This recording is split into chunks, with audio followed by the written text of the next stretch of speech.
Eu tenho que liberar o destino de alguém aqui nessa manhã. Cadê você?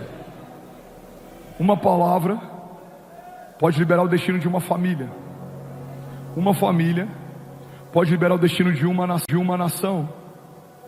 Uma nação pode liberar o destino de uma geração inteira. E geração atrás de geração contarão as grandiosidades dos feitos de Deus. Sabe, a Bíblia fala a respeito de heróis da fé que mudaram a história, mas tudo começou com um passo de fé. E é sobre isso que eu quero falar nessa manhã. Você está feliz ainda? Diga amém. Antes da gente começar, eu queria convocar aqui pelo menos uns 400 incendiários. Tem algum incendiário aqui nessa manhã? Vamos, tem alguém apaixonado por Jesus nessa manhã? Aleluia. Você que já é filho da casa, você sabe. Quando Deus tocar você, reage a isso. Quando algo se mover no teu espírito, no teu interior, reage a isso. Quando algo fizer sentido para você, reage a isso. Você pode ficar de pé no seu lugar, você pode celebrar, você pode gritar, você pode correr, mas em nome de Jesus, faça alguma coisa enquanto Deus está mudando a sua história. Você está comigo? Diga amém. A palavra de hoje, o tema da mensagem de hoje é posicionamentos. Jesus, vai dar certo. Posicionamentos que liberam destinos. Fala comigo, posicionamentos liberam destinos. Uma das maiores mentiras que contaram pra gente é a ideia de que uma fé passiva gera algum tipo de resultado. Uma fé passiva é uma fé medrosa, uma fé passiva é uma fé preguiçosa. Uma fé passiva é uma fé que entendeu que a ideia de aguardar em Deus significa não fazer nada até que Deus faça.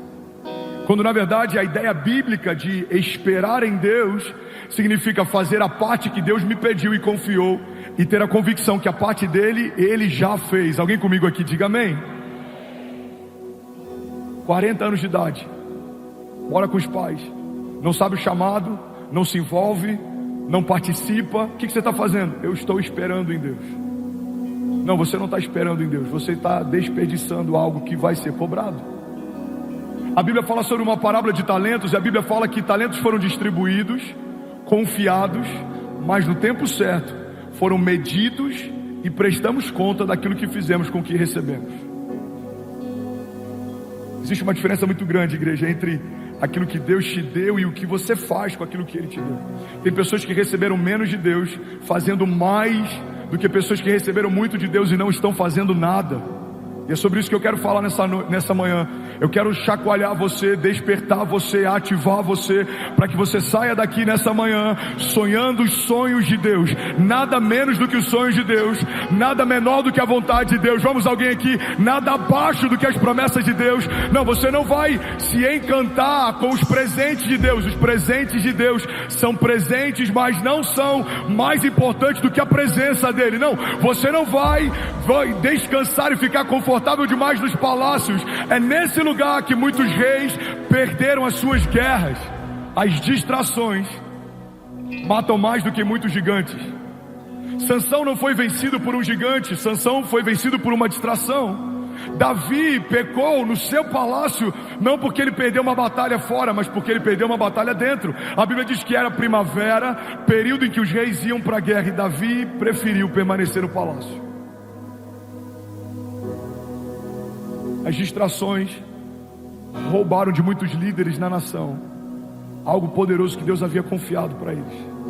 Líderes que estabeleceram ministérios prósperos, mas se perderam com recursos.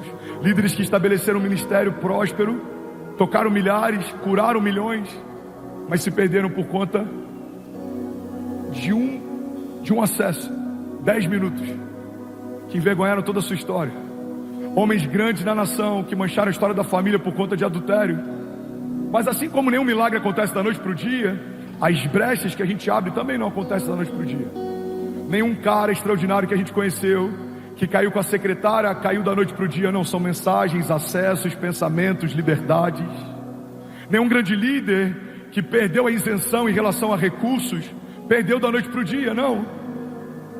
Vai perdendo a pureza, negligenciando princípios, o coração vai se cauterizando. Então eu vim aqui nessa manhã te lembrar que assim como posicionamentos que nos levam para caminhos de morte, são escolhas que a gente faz, posicionamentos que nos levam para caminhos de vida também. E é esse bom caminho, e é essa boa parte que você e a sua casa vão escolher e vão viver em nome de Jesus. Se alguém está comigo aqui em nome de Jesus, diga amém.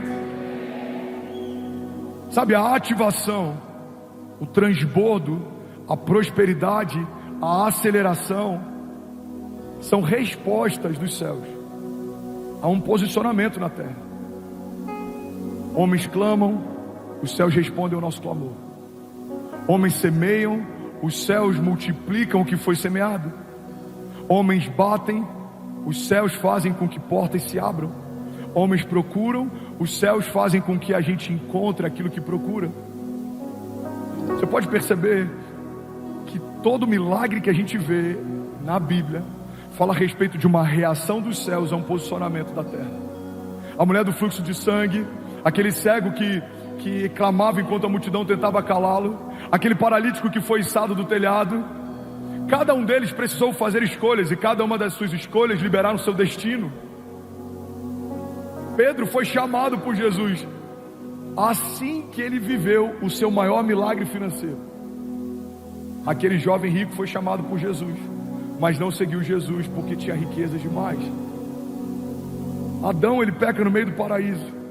Jesus resiste à tentação no meio de um deserto. Em toda a história bíblica a gente vê que não tem a ver com o que você tem, com o que você é, onde você está. Tem a ver com as escolhas que você faz. Saul era rei e as decisões dele tiraram dele o reinado. Davi era pastor e o coração dele fez ele reinar. José foi feito escravo, mas a resiliência e a confiança dele nas promessas de Deus tornou ele governador. O governador, porque não caminhava e ouvia os céus, precisou trazer um escravo para aconselhar. Sabe, não importa a posição que você ocupa ou o cargo que você tem, tudo isso é indiferente, irrelevante. Agora, a posição que você ocupa em Deus é o que vai definir o teu destino e toda a tua história. Alguém está comigo aqui? Alguém comigo aqui de verdade? Sabe o que eu amo na igreja? A igreja é o único organismo social em que faixa etária, poder aquisitivo e o quão culto você é não interferem em nada na posição que você ocupa dentro de um ministério. Para uma igreja saudável, é possível que um CEO de uma grande companhia se converta aqui hoje, como tem se convertido em todos os cultos. Em algum momento ele queira participar do projeto de Deus e ele se entender o corpo de Cristo e ele vai ser ativado no chamado. E vamos imaginar que ele queira servir na intercessão.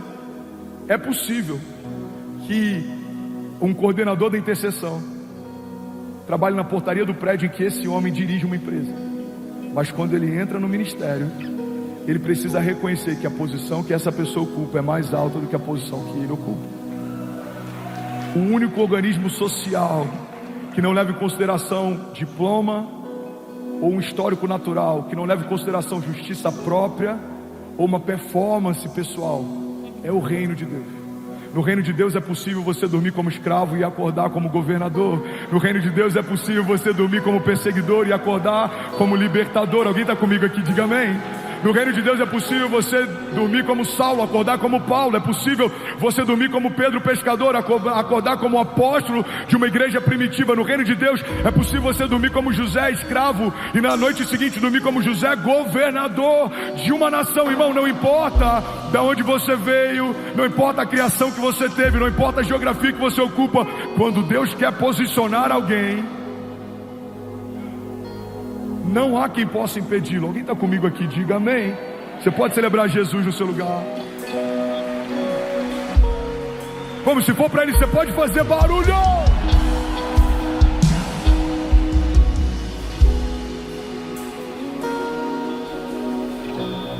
Agora, o que diferencia homens naturais que se tornam extraordinários e homens extraordinários que escrevem uma história ordinária?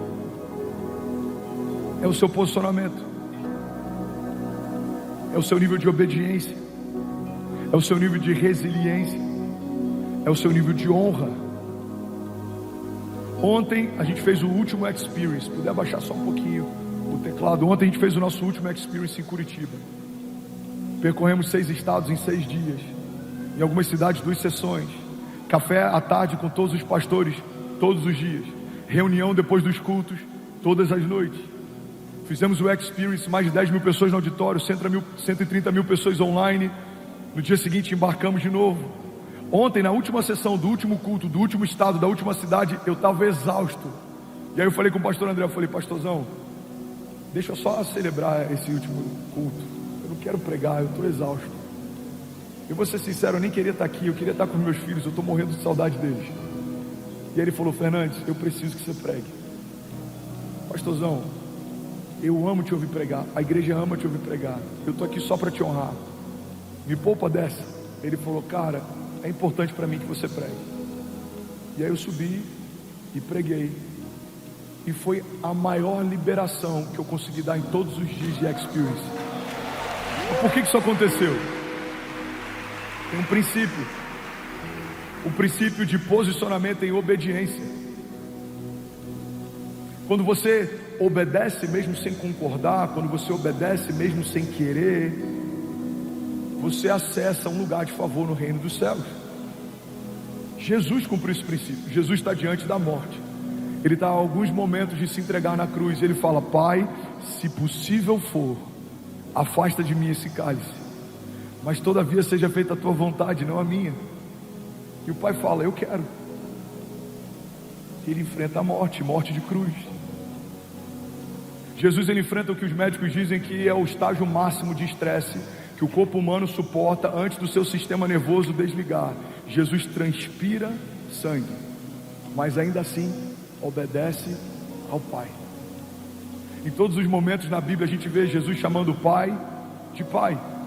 Dizem que ele é bom e ele fala: não, bom é o Pai que está nos céus. Perguntam como que ele faz as coisas que ele faz, ele diz: eu só falo o que eu ouvi o meu Pai falar, eu só faço o que eu vi o meu Pai fazer. O único momento da história bíblica, antes da crucificação, em que vemos Jesus chamando o Pai de Deus, é quando ele está na condição de pecado, crucificado sobre um madeiro. Pela primeira vez, Jesus não chama o Pai de Pai, ele chama o Pai de Deus. Ele fala: Deus meu, por que me desamparaste? Irmão, o único Filho de Deus enfrentou a separação para cumprir algo que o Pai pediu. E a gente acha que vai viver a plenitude da vontade de Deus sem fazer o que Deus está nos pedindo. Se nem Jesus foi poupado, irmão, de caminhar em obediência, não acredite que a gente pode fazer o que quer e vai viver o que Deus disse que a gente viveria. A única pessoa que pode frustrar os planos de Deus sobre a sua vida é você. Porque quando Deus profetizou algo, prometeu algo, comunicou algo, existe uma dinâmica criativa nos céus. Tudo que sai da boca de Deus se torna automaticamente uma realidade nos céus. Então, quando Deus falou a respeito de um filho, esse filho já é real. Quando Deus falou a respeito de uma nação, essa nação já foi te confiada. Quando Deus falou a respeito de um ministério, esse ministério no céu já existem. Mas pode ser que para você ele nunca se torne palpável. Por quê? Porque se você não se posiciona na terra, você não consegue tomar posse das realidades dos céus. Bill Johnson diz que a fé significa nos apossarmos das realidades dos céus e colidirmos violentamente com as realidades ao nosso redor, porque o reino inferior não subexiste. Então é possível, quero fazer uma analogia aqui, que exista um André na terra e exista um André no céu. O André no céu é o André de Deus, é o André que Deus sonhou, gerou, profetizou, é o André que carrega promessas. Mas o André da terra pode se tornar um espelho do André dos céus, ou não. Sansão não morreu se tornando quem Deus chamou ele para ser, mas não foi uma escolha de Deus, foi uma escolha de Sansão. Davi não precisava ter a mancha no seu ministério dentro da sua família como teve, mas foi uma escolha de Davi, não foi uma escolha de Deus. Todos os heróis da fé fizeram boas escolhas, escolhas ruins, mas eles estão na galeria dos heróis da fé porque fizeram mais escolhas boas do que ruins. Irmão, guarda isso aqui em nome de Jesus. A gente vai errar no meio da nossa jornada, a gente vai forçar portas que a gente achou que a gente estava rompendo elas, a gente vai entrar em ambiente que a gente achou que foi Deus quem proveu, mas na verdade era a gente que queria. A gente vai fazer projetos que a gente achou que era uma ideia de Deus, mas na verdade eram ideias nossas, e está tudo bem. Agora, o que você não pode perder é o temor de, quando entender que não é de Deus, voltar para o lugar que Deus pediu para estar. Talvez você está aqui nessa manhã e você abriu concessões na tua empresa, você abriu brechas na tua casa, você negligenciou o teu chamado, você deixou para o passado ou escondeu sementes. Mas Deus te trouxe aqui nessa manhã e está usando alguém exausto para te falar a respeito de posicionamento e obediência, para que você nunca tenha desculpa para dizer: eu não tenho tempo, eu estou cansado, eu não consigo. Não, o Deus que fez os céus e a terra se entregou nu numa cruz, e ele foi rasgado e não havia mais sangue, vertia a água dele e as suas vestes foram lançadas entre aqueles que os castigavam, e ele não deu uma palavra, e ele foi até a morte como uma ovelha no matadouro. Ele se entregou. Irmão, guarda isso em nome de Jesus. Se você enfrentar os processos que Deus te chamou para enfrentar, você vai viver a redenção que Deus te chamou para viver, porque a palavra de Deus diz que ele se entregou, mas ao terceiro dia ele ressuscitou. Aleluia, aleluia. Alguém comigo aqui? Choredarabababacê. Ainda bem que eu vim, Jesus. Sabe, existem muitas simbologias ou tipificações de Cristo na antiga aliança, apontamentos de Cristo na antiga aliança. A gente vê isso, por exemplo, naquela serpente de bronze levantada no meio do deserto. Deixa eu abrir um parênteses e te contextualizar bem rápido. A Bíblia diz que uma serpente começa a matar o povo no meio do deserto. Então Deus pede para que eles façam uma serpente de bronze e coloquem num lugar bem alto. Então todas as vezes que alguém era picado, você olhava para aquela serpente, você era curado. Mas qual que é o simbolismo disso? A serpente de bronze já apresentava o Cordeiro de Deus na antiga aliança, porque biblicamente o bronze simboliza o juízo. Então, quando você olhava para a serpente e o seu veneno era curado, simbolicamente o que Deus está dizendo é que nós fomos libertos, salvos, porque alguém tomou sobre si o nosso pecado, para que nós fôssemos libertos. A serpente de bronze no deserto apontava para Jesus. O pedido que foi feito a Abraão apontava para Jesus. Abraão entrega o seu único filho como sacrifício, ele provê um cordeiro para que seja entregue morto, já apontava para Jesus. A gente vê Jesus implícito em vários momentos, a gente vê Jesus apontado em vários momentos, a gente vê Jesus simbolicamente em vários momentos. Mas sabe o que eu acho interessante? Você está comigo? Diga amém. Quando Abraão está prestes a entregar o seu filho, o pai fala: não, basta, até aqui, você não precisa, eu já conheço o seu coração. Mas você concorda que Deus poderia ter feito a mesma coisa com Jesus na cruz do Calvário? Jesus está na cruz e ele fala: não, filho, até aqui, pode descer, eu já conheço o seu coração. Mas por que Deus não fez isso? Porque a cruz não era para testar o coração de Jesus. Jesus precisava morrer naquele madeiro, por um princípio. Jesus, guarda isso aqui, irmão, só poderia ressuscitar se ele tivesse morrido. Logo, o novo de Deus na sua história só pode acontecer quando o velho morrer também. O novo não é uma reforma de Deus sobre algo velho que permanece de pé, não. O novo de Deus significa algo novo sendo gerado no meio das ruínas do seu passado. O que existia não existe mais, o que você fazia não faz mais, o que você falava não fala mais, o que você pensava não pensa mais, o que você gostava não gosta mais, porque Deus está fazendo uma coisa nova. Alguém comigo aqui em nome de Jesus? Em Abraão ele fala: não precisa, eu só quero testar o seu coração. Mas em Jesus ele fala: você tem que morrer, porque só pode ressuscitar o que morreu um dia. Irmão, guarda isso aqui: Deus não usa nada que já foi usado. Como assim, pastor? Me explica a história de Saulo então. Me explica a história de vários homens, me explica a sua história. Não, irmão, Deus não usa nada que já foi usado, é por isso que ele quebra e faz algo novo.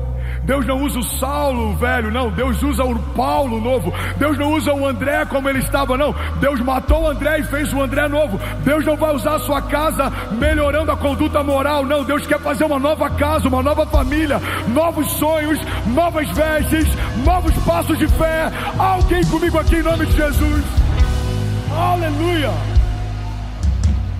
aleluia. Em que momento entendemos que evangelho é uma moderação de usos, costumes e condutas? Em que momento reduzimos a verdade do novo nascimento e o poder de uma aliança feita com o sangue do próprio Deus a um clube social que xinga menos ou não xinga, bebe menos ou não bebe? O evangelho não é só sobre você ser alguém comedido ou conservador. O evangelho fala a respeito de um escravo que se tornou filho. Fala a respeito de alguém que era cativo e agora é um libertador. Fala a respeito de alguém que viveu um milagre e agora é um canal de milagres. Fala a respeito de alguém que foi curado e agora por onde passa a cura. Fala a respeito de alguém que foi chamado e aceitou o chamado e agora por onde passa algo acontece, irmão. O evangelho é loucura para quem não crê, mas para nós que cremos ele é o poder de Deus.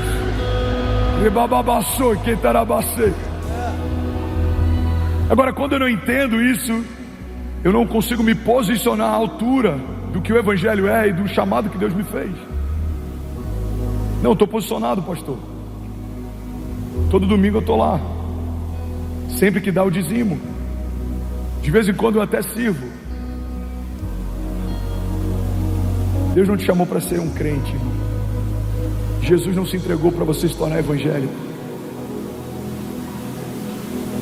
O unigênito de Deus não morreu para você fazer parte de um clube. Não, você foi chamado para ser um libertador. Você foi ungido por Deus. Você foi separado por Deus. Você foi chamado por Deus. Você foi sonhado por Deus. A Bíblia diz que fomos reconciliados com Deus através do sacrifício físico de Jesus. Mas não só isso, recebemos também da parte dele o ministério da reconciliação.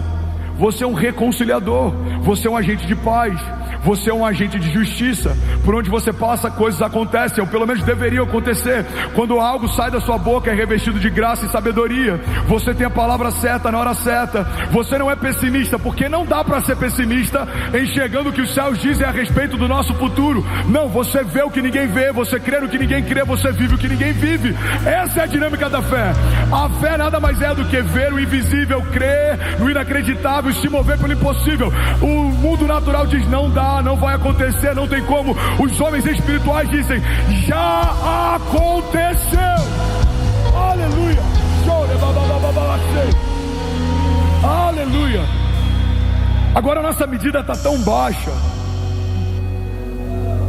que pregar cansado parece martírio, que crer no impossível parece que você é um visionário, que não desanimar quando está doente ou no leito parece que você é crente demais. Quando eu estava doente, as pessoas surpreendiam porque eu não me abatia, eu não me entreguei. Mas eu falei para eles: eu prego por anos a respeito de um Deus de milagres. Eu falo para as pessoas não se abaterem no dia mal. Agora a minha mensagem tomou vida. O meu sermão virou gente. Como que as ovelhas que eu falo por anos que não podem se abater no dia mal vão me encontrar batido no dia mal? Eu preciso caminhar à altura daquilo que eu prego. Aí alguns falam: Fernandes, você é um visionário, você está enxergando algo grande. Não. Isso não é ser um visionário, isso é ser coerente. O Deus que fez tudo que não existia em 6 dias, o Deus que fez do barro o homem e do osso a mulher, o Deus que resetou a terra e fez uma arca se tornar um lugar de novos começos, o Deus que mudou a história através do sacrifício do único filho e chamou ele da morte ao 3º dia. Esse mesmo Deus me chamou para ver o que ele está vendo, crer naquilo que ele está falando. Então não tem espaço, irmão, para caminhar abaixo daquilo que ele já me mostrou. O que a gente precisa gastar tempo é vendo o que Deus está vendo. E depois que você enxergar isso, você precisa caminhar à altura daquilo que Ele te mostrou. No mundo dos negócios eles chamam de big picture. Você tem que ter uma big picture, ou você tem que ter um big idea. Você tem que ter uma ideia principal. Você tem que ter algo que ancora tudo que vai ser construído no entorno. Mas no reino de Deus, isso é promessa, palavra. Deus te prometeu algo, Deus te mostrou algo, Deus te falou algo. E enquanto Ele te falava, isso já se tornava realidade.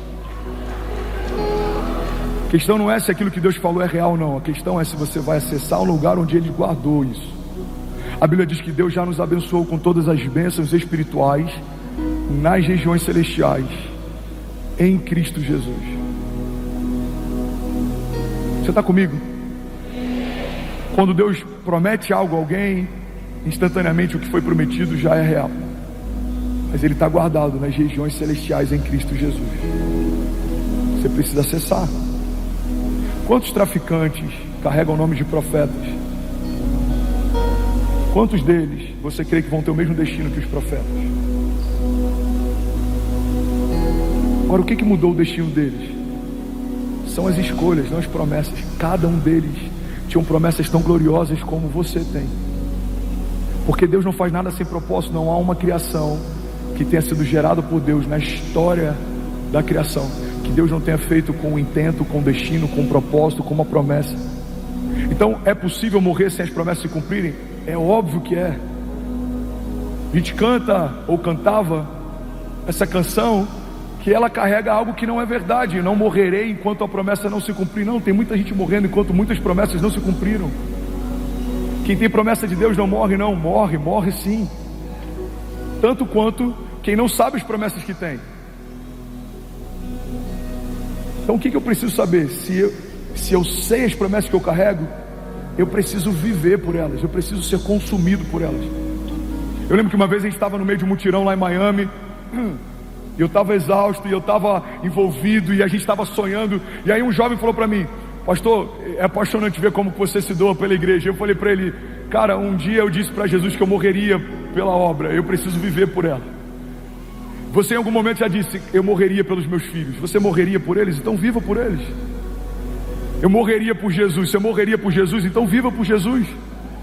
Porque não é coerente a gente falar: eu não negaria a minha fé e morreria por ele, mas na nossa semana a gente não vive por ele, não tem tempo com ele, não se dedica aos sonhos dele, não conhece os planos dele, não se move pela agenda dele. Irmão, ele não pode ser adicionado na sua agenda, ele precisa se tornar a sua agenda.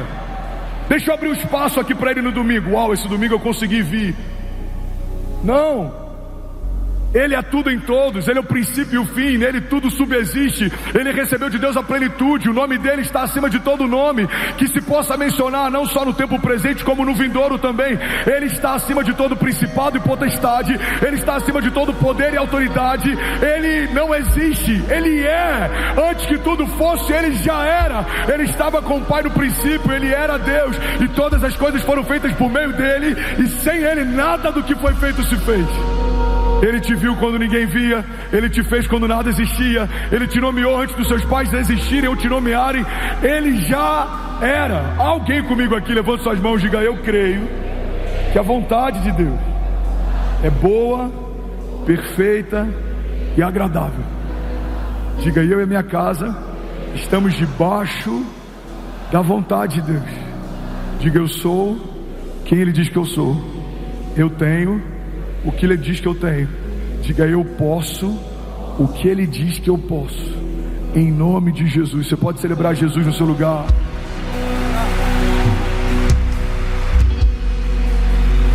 Vamos, alguém aqui pode fazer barulho nessa manhã? Aleluia. Vocês estão felizes ainda? Jesus, Espanha, Austrália, Angola, Suíça, Paraguai, França. Somos mais de 15 mil famílias conectadas agora pela manhã. Você pode celebrar.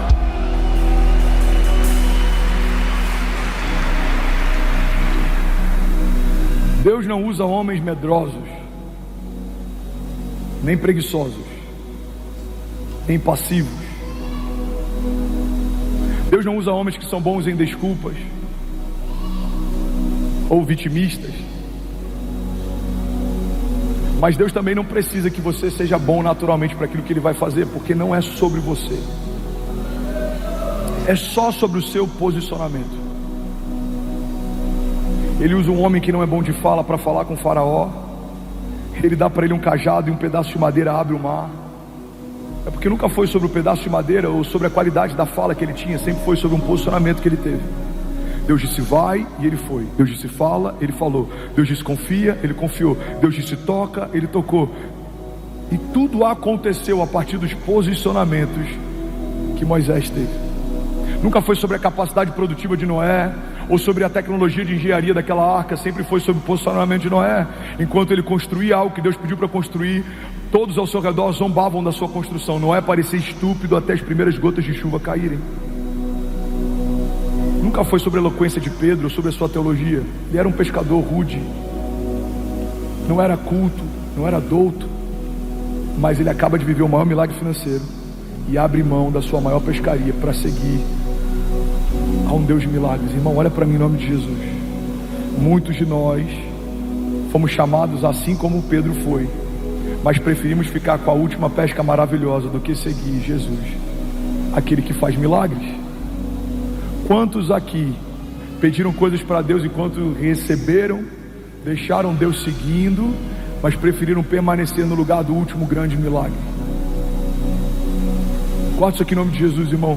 Eu sou pastor há alguns anos, mais de 10 anos pastoreando pessoas, e eu já vi muitas vezes pessoas pedindo coisas para Deus que quando Deus deu, essas coisas se tornaram a desculpa pelas quais essas pessoas não tinham mais tempo para Deus. Pastor, meu sonho é ter uma empresa para eu poder me dedicar mais à obra. 3 anos depois, irmão, cadê você, pastor? A empresa, você sabe como é que é, tá uma loucura.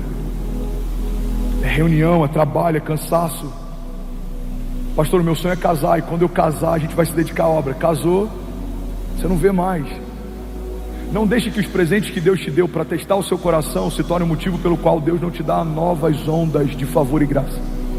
Quando Pedro recebe uma pesca maravilhosa, ele recebeu mais do que um milagre pontual. O coração dele foi testado, porque se ele abre mão de uma rede cheia para me seguir, eu posso confiar para ele uma geração. Ele não vai se perder. Por que Jesus não chama Pedro enquanto as redes estão vazias? Por que Jesus, quando viu Pedro frustrado, não chamou ele para segui-lo? Porque se o Pedro frustrado segue Jesus, o peso do posicionamento de Pedro era diferente. Mas quando Pedro abastado, que acabou de viver um milagre, as redes estão cheias, segue Jesus, o peso da renúncia dele é diferente. Quantas coisas a gente já deixou de viver em Deus porque preferiu o conhecido ordinário do que teve coragem de se lançar no extraordinário desconhecido de Deus? Deus está falando com alguém aqui nessa manhã? Estamos em Alphaville. Para alguns a terra do networking, para outros a terra da oportunidade, para nós a terra do avivamento. Vamos quebrar cada um dos altares que foram estabelecidos aqui. Não, nós amamos a Deus mais do que o dinheiro. Alguém aqui? Amamos a Deus mais do que oportunidades, amamos a Deus mais do que acessos naturais, amamos a Deus mais do que estratégias humanas. E porque amamos a Ele mais do que todas essas coisas, Deus vai nos dar acessos, recursos, estratégias, avanço, multiplicação. Porque a palavra de Deus nos dá um conselho: busque em primeiro lugar o meu reino e a minha justiça, e essas coisas vos serão acrescentadas. Não busque como primícia o que os céus chamam de acréscimo. Busque o meu reino e essas coisas serão acrescentadas. Então Deus está dizendo: isso é primícia, isso é acréscimo. Mas quando a gente está perdido, a gente busca em primeiro lugar a estabilidade e a realização dos sonhos, a nossa agenda pessoal, as nossas vontades, e em algum momento acrescentamos ao reino. Irmão, não trate, fala para quem está do seu lado, não trate como acréscimo o que os céus chamam de primícia. Plantados na casa do Senhor, florescerão nos seus atos, diz a palavra. Alguém comigo aqui ainda? Alguém feliz com Jesus ainda? Eu vou ler rapidinho algumas passagens bíblicas que falam a respeito de condicionais que Deus estabelece. Pastores, me ajudem, vamos junto. Não parem de interceder, Deus está fazendo algo poderoso aqui nessa manhã, eu não tenho dúvidas disso. A medida de toda a resistência é proporcional à medida daquilo que Deus está fazendo. Quando Davi é um pastor, animais levantam para tentar pará-lo. Quando ele se torna rei, o inferno comissiona reis para tentar pará-lo. Quando você é alguém que tem voz para um bairro, resistências no bairro vão tentar te parar. Quando você se torna uma voz da nação, vozes na nação vão tentar te parar. Irmão, a cada nova medida de honra e de autoridade e de unção, você vai enfrentar uma nova medida de resistência e de levantes e de tribulações. Então, se nessa manhã o nosso desafio, e do seu pastor em especial, é o cansaço, eu creio que existe uma onda de renovo e de liberar de Deus sobre nós como igreja. Por isso nós declaramos em nome de Jesus, a despeito de todo levante, de toda resistência, de todo desafio, a despeito de toda tribulação ou tempestade, tempestade ou gigante, a despeito de toda palavra contrária ou arma forjada contra nós, a despeito de tudo que é natural, de tudo que é feito por homens, a despeito de tudo que é temporário, passageiro, estamos debaixo de uma palavra de Deus, e a palavra de Deus nos garante que todas essas coisas podem passar, mas as palavras dele sobre nós, elas não passarão. Alguém quer isso aqui em nome de Jesus? Será que você pode fazer barulho? Aleluia. Aleluia. Sabe, existem promessas condicionais. Existem promessas que Deus espera de nós algo, e se cumprimos o que Ele pediu, Ele libera sobre nós o que Ele prometeu. 2 Crônicas 7:14 diz: se o meu povo. Esse é um termo condicional. O problema é que às vezes a gente lê 2 Crônicas 7:14, a gente quer viver o final desse texto, mas não cumprimos o princípio do início deles. Olha para mim, irmão. Se o meu povo, que se chama pelo meu nome, se humilhar e orar e buscar a minha face e se arrepender dos seus maus caminhos, aí vem a resposta: dos céus ouvirei. Levante suas mãos em nome de Jesus. Perdoarei o seu pecado e sararei a sua terra. Quando nos frustramos, quando questionamos por que Deus não está ouvindo dos céus e não está perdoando e curando a nossa terra, mudando a nossa história, alçarando a nossa casa, mas não dá para questionar a Deus pela resposta que não veio, se os céus ainda não ouviram o nosso clamor. Quando você faz a primeira parte, Deus faz a parte dele. Quando você vive o processo, Deus cumpre a promessa.